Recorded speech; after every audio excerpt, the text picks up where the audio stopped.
皆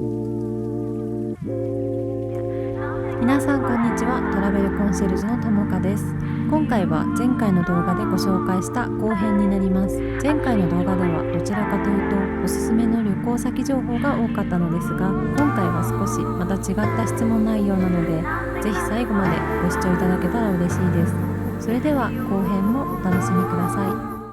ちょっと暗くなってきたんで電気つけました。だいぶ眩しいですね。次、一番、予約の多いハネムーン先は、これやっぱりハワイだと思いますよね。コーリナチャペルって教会があるんで、やっぱりハネムーンプラスウェディングっていうのがもう鉄板だと思います。ハワイはすごい多いかなっていうのは印象やっぱありますね。同じくハワイです。ハネムーンはやっぱりハワイが一番王道で、2番目が個人的にヨーロッパだと思うんですけど、どうですか？ヨーロッパも多い、ヨーロッパはハネムーンはやっぱヨーロッパのイタリアとかスペインとかフランスとかでやっぱハネムーン用のパンフレットもあるし、そうですね。そこに出てるからすごい思うし、だったら珍しいのはアメリカ、ララスベガス確かにアメリカそっちもね、あロスの方もたまにいるかなっていう。いるかも。たまにケアンズとかもあるからね。でも一応乗ってるから、なんかハートアイランドがあるから、そうだね。確かにそこがたまにいるかなっていう。でもあとはモルジブかタヒチで迷う人。次、自分が個人的に勧めるハネムーン先、タヒチ。タヒチはね、タヒチなんか結構南フランス、フランス語圏のね、とてもいいところみたいな話を聞きましたね。本当に人に勧めるとかっていうよりも、自分が行けたらいいなっていうところだけど、ロスカボス、メキシコビーチがビーチのニューメキシコ、結構ハリウッドのセレブとかは行ってる人が多くて、それもさっき出てたオールインクルーシブ、カンクンみたいな雰囲気だと思ってもらえば、よく映画の舞台になるわね。調べてもらうと出てくるすごい綺麗な雰囲気かなって。私のおすすめはメキシコのカンクン。これは本当に秘境まではいかないけどメジャーなハワイとかでもないっていう人向けなんですけど、結構海外感を味わいたい、でもビーチだけじゃつまんない、観光したい、買い物もちょっとしたいっていうので、こう全部が揃ってる、なおかつハネムーン気分を感じられるのはカンクンじゃないかなって思います。一番予約が多いなと思う卒業旅行先、国内海外あります？まず国内で言えば、もうこれはもう定番で言えば沖縄、特に最近は離島だと思うんですけど、離島ブームで、宮古島なんていうのはよくジェットスターがね、新しい空港ができたんで、そちらの方に行く人も多いし、安く行けるんですよね。宮古島、あと石垣島、多分春休みですからね、どうしてもその暖かい時期、沖縄の離島を選ぶ人が多いんじゃないでしょうか。海外だとやっぱりなんやかんやでもガムサイパンでしょ。多かった。もうガムサイパンはもう多分もしかしたら国内旅行より安いんじゃないでしょうか。安い。沖縄行くならグアムサイパンの方が安いから、でお金がある人はさっきも言いましたけどケアンズ、ハワイかと思った。で個人で行く人はそれこそインドとかさ、今度バックパッカーもどきで行く人はいるかもしれないけど、いや意外とでも多かったのは、グアムサイパン除いたらヨーロッパかな。ヨーロッパの意味わかんない弾丸ツアーみたいな、あったね。3泊4泊でもうバス詰め込まれて世界遺産だけ巡るみたいな。イタリアとかね。そうイタリア、フランス、スペインを巡るみたいな、なんか14日間みたいな。そう、むちゃくちゃ、いやそんな長くないでしょ。1週間ぐらい多分。むちゃくちゃだなこの工程みたいな。聞かれたら安くていろんなとこ行けるけど絶対しんどいですよっていうようなところがでも多かったイメージ。しかも乗り継ぎだしね。それかあとハワイかな。海外行ったことないから友達と行くみたいな、あと彼氏と彼女と行くみたいな。日本だったら北海道、意外と北海道ぐるっていうのが多かったかな。当たった春休みでも。国内だったら大阪、沖縄が多かったかな。大阪多かった。大阪、京都で、京都、大阪の USJ 的なユニバ行きたいっていうので多かった。で沖縄もやっぱりビーチ行きたいっていうので、海が入れないけど沖縄行きたい人が多くて、海外だったらグアムサイパン。私個人的な意見はグアムサイパン行くんだったらもうちょっとお金出してハワイ行った方がいいですよって言ってた言う派なので、そこは値段次第ではあるけど、日数的に学生しか長い休みって取れないから、働いたら2泊3日3泊4日でグアムサイパンなんて全然行けるんで、ここは個人的にハワイ行ってほしいし、実際ハワイにそれで流れるお客さんも多かったです。海でがっつり泳ぎたい人に勧める場所。要はね、マリンスポーツだったらガムサイパン、バリ島も実際マリンスポーツすごくいいんだけど、ハワイとかのさ、ヒルトンのとか、がっつり泳ぐってね、どういう泳ぎね。なんか海大好きなんで、マリンスポーツとかもしたいし、普通に泳ぎたいし、おすすめの海ありますかっていうお客さんが来たんで。あと沖縄、ガムサイパン沖縄。場所はパラオ。あ、盲点だね。あった盲点です、確かに。パラオはマジでおすすめです。パラオはそうだ。4泊6日で行ったんですけど、海三昧で。パラオも結構安いでしょ。パラオも安いです、10万以内で。でもそこからオプションをつけると、まあ、なんだかんだ13万ぐらいにはなっちゃうけど、10万ぐらい納めるとなると、ガムサイのそんなバカだ。次、普段どうやって格安航空券を予約してますか？まずは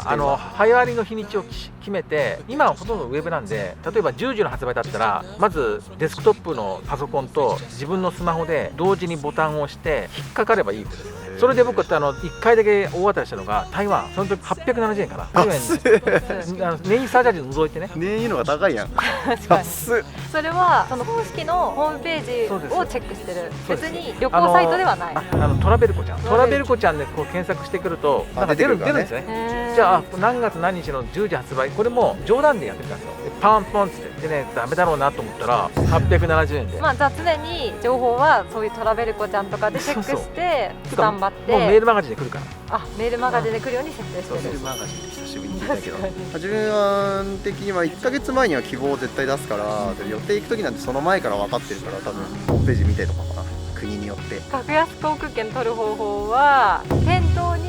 一応電話して大体の金額の相場を聞いて、ああ、それ聞きたいかも。自分でもネットで調べてどれぐらいの差額があるか。まあ今一番いいのはスカイスキャナーっていうねアプリが一番いいかもね。そういうのでこう差額を調べたりしてます。次、旅行会社で働いてて何が楽しいなって思う瞬間ですか？楽しいと思う瞬間っていうのは、まあこれ当たり前かもしれないけど、自分のプログラムが達成できて売り上げに貢献して、それに伴う報酬、それが達成した時は嬉しいと思いますよ。やっぱりお金っていうか自分に見返りがないとね、まあ上から評価されなければ面白くないんで、これどこの会社に行っても同じだと思うんですけど。って感じだったんですけど、自分的にはお客さんが来て話をして、盛り上がって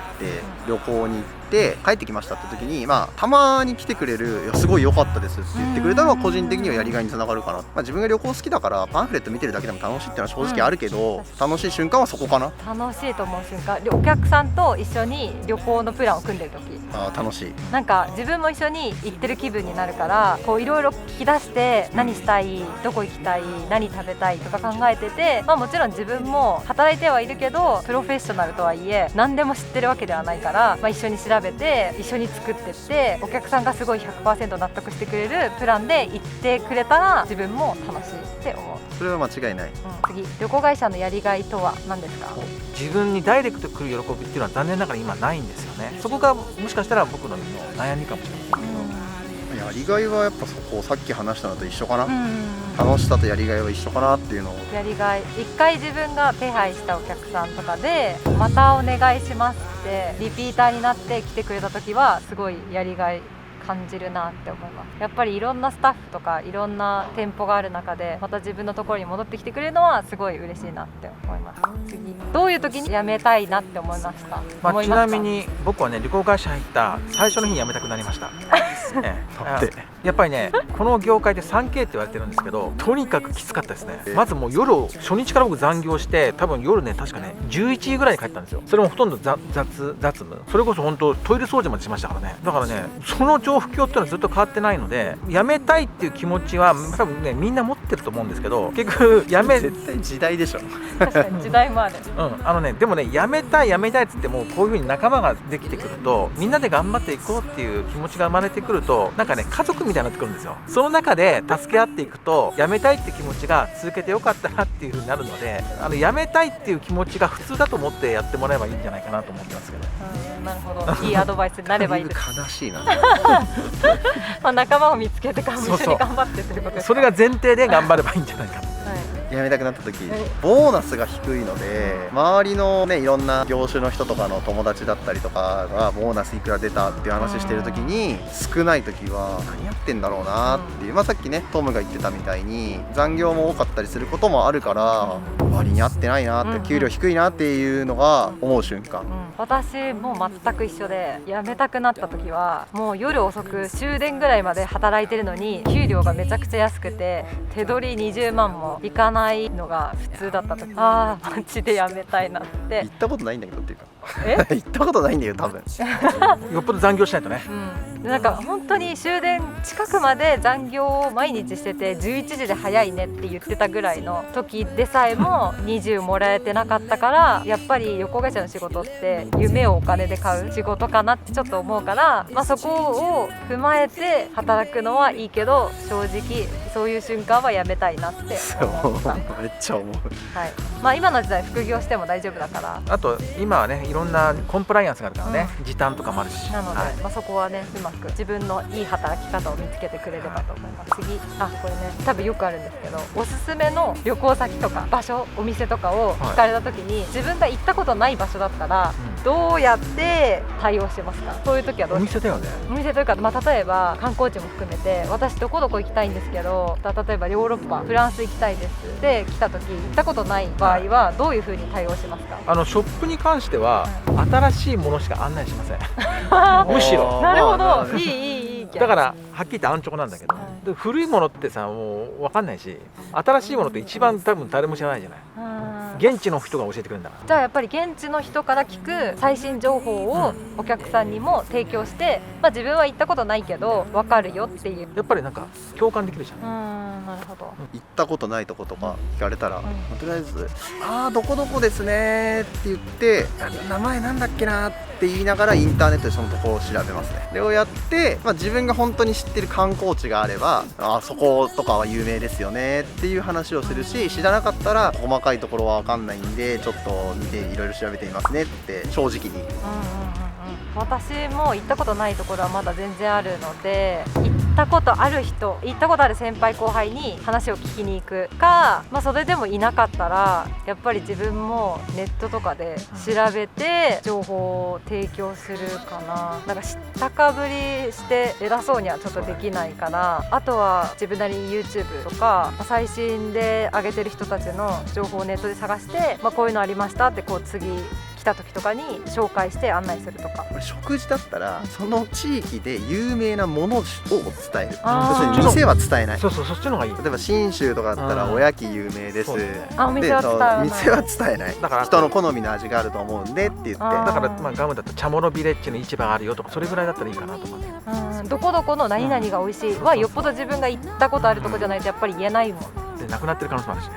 確かに。はい、次、社員はシャワリありますか？ありますね。よくね、エージェントディスカウント AD って言うんですけど、まず報奨券、何か売り上げ達成したら往復のチケットタダになる、そういうのが旅行会社っていうのはもらえます。メリットですね、それは。もらえるね。いわゆる0円券っていうんですけど、AD 券。あとはホテルも少しモニターツアーって言いますけど、モニターツアーめっちゃ安いです。安い。私もそれでクラブメット行きました。俺もそれで行ったんです。あとはそれとは別で、自社だと割引率が良くないからってことで、営業に来てる他の会社の営業マンと仲良くなってると、そこの会社の割引を当ててくれたりする。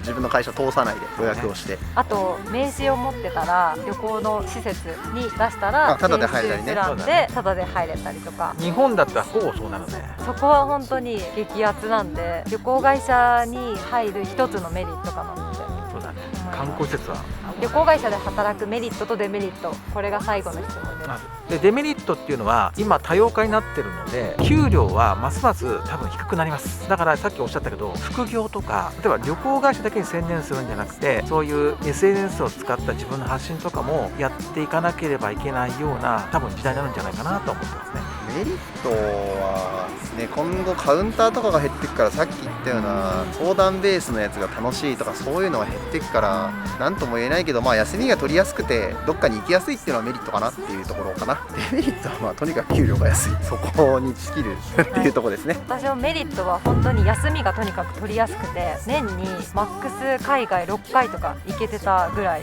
なんで、本当に休みは取りやすいし、その理由もやっぱりいろいろ知識を自分から習得しに行くっていうので、会社もそこはオープンマインドなんで、海外国内合わせて旅行は行きやすい。あとはやっぱり最新情報を普通の市場よりも早く入手できるので、そこもいいポイント。面白いのが、海外行ったらみんな普通のとこだとお土産しかもらわないところを旅行会社の人ってどうだったっていう、現地の情報を欲しがったりするのは面白いかなっていう。確かにそこはすごいいいメリットで、メリットは同じく本当に給料が安いことですね。もうこればっかりは多分変わらないでしょ。変わらないかなと思うので、旅行会社で働いてみたいなっていう人とかは、給料はちょっと諦めてもらって、副業で頑張って、ね、二足のわらじでやるしかないかなやるしかないかなって思う。でもやっぱりその分ね、旅行好きな人にとってはいっぱいメリットはあるから、知識も増えるし、いろんなところにも安くたくさん行ける。同じような仲間も多いし、一緒にやっぱり旅行に行ってくれる仲間はいっぱいいるので、予定合わせやすいから土日休みとかじゃないので、そこもいいと思います。ゴールデンウィークとか年末年始に被らず行けるっていうところもいいかなっていう感じですかね。ではじゃあ夜遅くなりましたけどもいや、あなたが締めるどうぞ。こっちがはい、ということでこんな感じでたくさん旅行に関する質問を聞いてきたんですけど、お二人ともありがとうございました。お役に立てれば、はい、少しでも、これを見てくれてる人たちの参考になればなって思います。もし今見てくださってる方たちでここおすすめだよとか、これ英語でも翻訳するので海外の人たちも、これを見てここ行ってみたいなとか、国内海外合わせて一緒に情報を入れてるんですけど、役に立てばいいかなと思います。あとはこれから就職先旅行会社を考えてる人とかは、これ見てちょっとでも参考になればなと思います。こんなコロナのご時世でなかなか旅行には行けないですけど、国内ね、いっぱい行ってもらって、でもアフターコロナはねまたね伸びるから、その時のためにいろいろお金貯めたり旅行を計画したり準備して、その日をみんなで待ちましょう。はい、ということでご視聴ありがとうございました。ありがとうございました。気になった方はチャンネル登録もこれやりたかったグッドボタンとチャンネル登録よろしくお願いします。何かあればコメントをお待ちしてます。ありがとうございます。